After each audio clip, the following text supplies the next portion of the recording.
So my dad owns a house that he's been renting for some time now.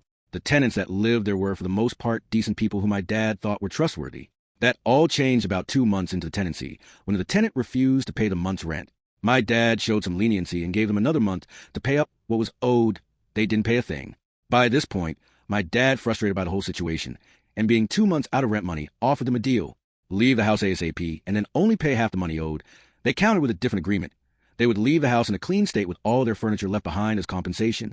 My dad, wanting to just be done with them, agreed. Cue to when my dad gets to the house, finding the place in a mess, with none of the furniture left behind, including the furniture that belonged to my dad in the first place. The 2 sofas that my dad owned were left behind, but they were trashed and left in the shed.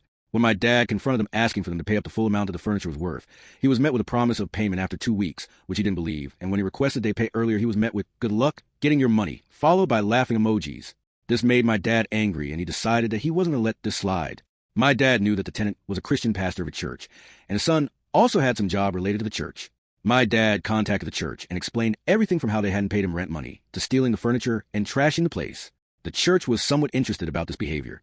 The next day, my dad gets an angry phone call from the tenant's son cursing at him and asking what he thought he was doing, contacting the church saying he was being unfair. My dad hung up on him, only for him to attempt to ring 10 times after he hung up, from what we could piece together. The church had told the pastor that if he didn't settle things with my dad, him and his son would lose their jobs.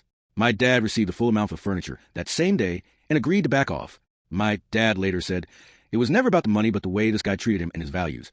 My dad, being a Christian himself, was disappointed.